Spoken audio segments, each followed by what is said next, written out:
Hey, what's up guys, it's Lee Weagle on your Overwatch, back with a new video, and today we're going to be talking about Ana. I recently did a Reinhardt video that you guys seem to enjoy, and this included an Ana who was making some pretty wrong calls in the backline of his team. Well, I recently had an Ana on my team that actually wasn't wrong for the most part, but kept doing this. Do you know how many games I've played in GM? Now, as I always say, it's fine to be wrong, and I know that some people at times get a little bit tilted and toxic, so I don't hold any of that against anybody. But since this guy is convinced he should be at GM on Ana, I wanted to take a look at his play and then compare it to some Platinum and Diamond gameplay that you guys submitted. Since 222's just rolled out, we are pretty much restarting the footage that we looked through in our email, so if you had anything you wanted us to go through, make sure you email us to youroverwatchplays@gmail.com. Let us know what rank you're at, what character you're playing, and any notes that you might have. So, what we have is three perspectives. We have Toxic Ana, who we've spoke about already. We have Quentin, who is Potato Ana, because the quality is a little bit potato that you've sent me, my friend. And we also have Crusher 99 on Hollywood. The first and most important thing that I'm seeing wrong with all of this gameplay is anti-nade usage, and it's easy for me to spot because it's the one thing I was really getting wrong when I first came back to the game. There's a few things you're going to want to use Biotic Nade for. The first one is anti-nade. This is where you land it on an enemy team so that they cannot heal, and it will be a lot easier for your team to win out a fight. The thing about anti-nade is that we see our Toxic Ana friend do here is land an anti-nade when his team cannot follow up on it. There's a couple of reasons for this. One of them is the team composition, which is comprised of a Orisa and a Roadhog walking into a Symmetra in a choke. And you've also got the fact that there's an immortality field on there anyway, which means even though they can't heal, it doesn't matter because they can't die. And there's a lot of shields and damage coming our way, and that thing wasn't going to get focused. You've got to be really, really careful when using a nade in this way. Just landing one and saying they're all antied is not helpful if your team's not in a position to follow up. It's something that I like to do on Numbani first as an example. A very good dive composition map. If you learn to thread the needle and land an anti-nade on an enemy team as your team lands on them, you're almost guaranteed to win that fight every time, regardless of ranked, because the sheer damage that they're going to take instantly and not be able to heal through is devastating. The next good use of anti-nade, of course, is burst healing. In fact, in this clip on screen, you'll see if you manage to land a nade on your team and pump them with healing from a Moira as well, or any other character, don't forget that that healing isn't just for you, it's for the other supports on your team. You can heal through a lot of different things in the game, especially with all the other damage mitigation in the game anyway. Nades like this are really, really important, and it rolls me a little bit into self-nading. This is something you need to be very, very careful of, because if you nade yourself when your tank might need it, you're going to lose anyway, and once that anti-nade is used, the enemy team are going to call that Ana has used that nade. It's one of the most popular callouts that you'll hear throughout a lot of different ranks, and you are much more likely to get dove and focused once you've used it. No one wants to get antied. It's pretty much a loss button instantly, especially if someone's diving your backline. But if you've used it, they can just come at you and you're going to have a really, really rough time. And one thing I see consistent in all of this gameplay, which is supposedly Plat to Grandmasters, all of these players are using their nades at times where they don't need to. And you will not always be punished for this, but the better that you get and the higher that you climb,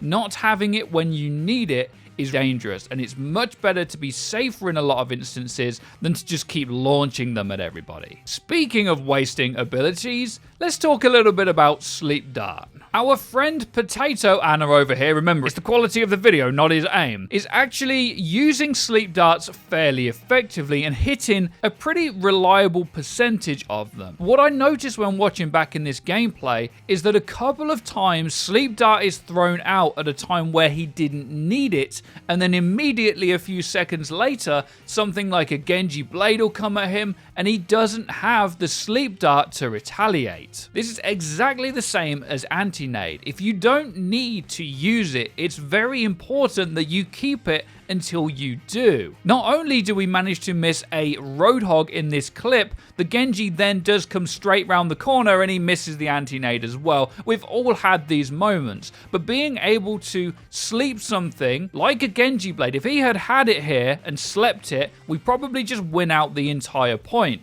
But because we already used it on something we didn't need to, and missed that by the way, it ends up being pretty bad for us and the outcome of the game. The other thing about sleep dart is what are you choosing to sleep dart? Take a look at this same game and map here. Quentin here is having a tough decision to make. There's a Reinhardt on point and there's a Roadhog. The Reinhardt looks like he might start progressing on what's remaining of the team, but the Roadhog has his ultimate. This is a GG if the Roadhog gets his ultimate value in its entirety, which unfortunately he does because he doesn't prioritize that sleep target, which is the thing that's dishing out tons of damage to the rest of your team. Choosing to be reserved in sleep darts is really important, and choosing your target is even more important than that. But now there's a mistake that I'm seeing in our other friend's gameplay, Crusher99, over on Hollywood. And I see this mistake made a lot, and that is actually hitting a sleep dart and then not knowing what to do. Now, depending on the team comp you have, if something dives into your backline, you may be able to sleep it, someone will hook it with Roadhog or stun it or just shoot it in the head, right? That's what we want. But there's going to be a lot of situations where you hit a sleep dart and no one can follow up on it.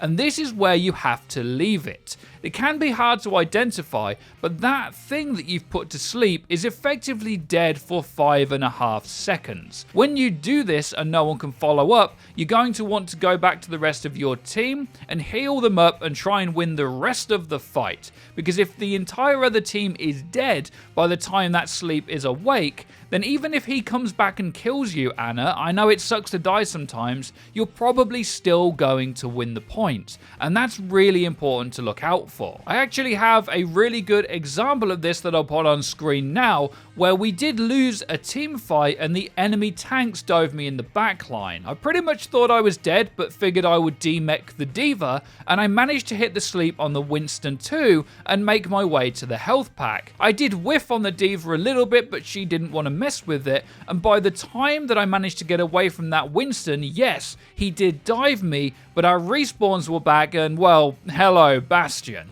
This kind of stuff is what makes or breaks an Anna player, and sometimes you've got to remember that if you can't hit these abilities or you find it very difficult to put out this amount of actions per minute, it is okay to play a different healer or just swap to a different healer if you're having a bad game.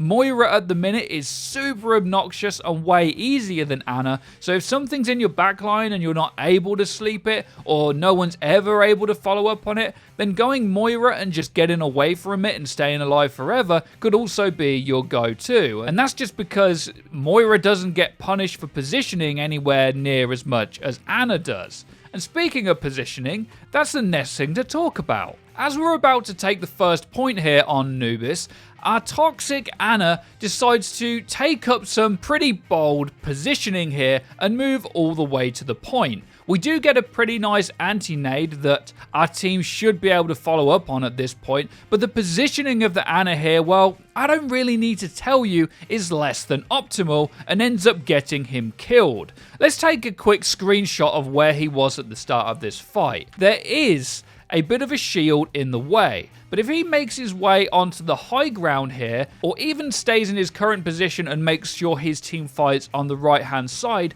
we can still hit an anti-nade, we can still hit a sleep dart, and we can't die. The enemy team don't have anything to come and get us other than the Genji, and it doesn't look like he's going anywhere anytime soon. Taking off angles or long range of sight positioning as Ana is one of the best things that you can do. You've just got to remember again that if there is something like a Doomfist or a Genji that wants to come and get you, you've got to call for some peel from your teammates, and if they're not going to come back for you, you need to be able to hit one of them key abilities in Sleep Dart or anti-nade. We also get very similar positioning from Potato Ana here as well. We do a pretty good job of winning most of this first point, but we don't have a shield tank like they do, and we're trying to break it with our teammates. The problem is, we're in the middle of the point and we get pinned by Reinhardt. You should never get pinned by Reinhardt as Ana. You should be right in the back. You're a sniper, goddammit. Make sure you're really careful with positioning like this, guys. It can be okay to take off angles or close angles, and I'll put a couple on screen for you guys now, but the context of that is something you'll learn as you improve, and if you don't get these right, these strong forward positionings can be a real detriment to your play. The last thing I'll quickly mention here is the kind of quick scoping mechanic and just mechanics in general. As I've explained, Ana's very, very difficult. In some of the lower ranked footage, I'm noticing that people are hip firing as if it is a hit scan. Remember, if you are hip firing your teammates with Ana at a distance, it is projectile and it takes time to get there.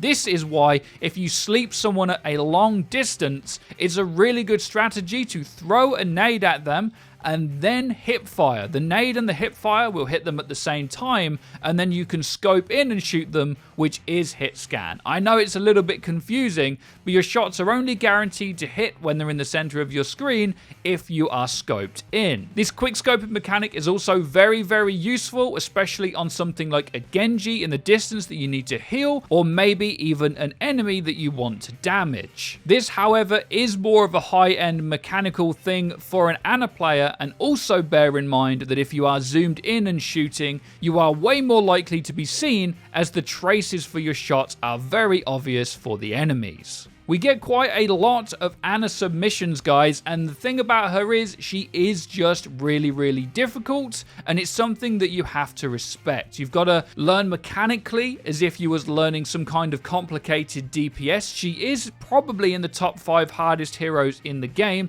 so you must respect that. If you want to slowly learn her, I think that's a good idea, and when you're struggling against maybe a flanker or your team following up on things, all of the supports are great picks right now. Baptiste, again, is a little bit complicated, and we will do a video again on him soon, but swapping to Mercy or Moira for extra survivability is a really, really great choice when you're trying to gain rank. So guys, let us know what you think to any of this stuff in the comment section down below, and be sure to drop a like as it does help us out and lets us know you're enjoying the content, and some of these videos take a long time, so if you do enjoy them, please do drop a like. I'd really appreciate it, and I'll keep including memes for you in the videos. Be sure to hit that bell icon next to the subscribe button so that you get notified when our videos go live, and be sure to have a great day as always. Take care and peace, people.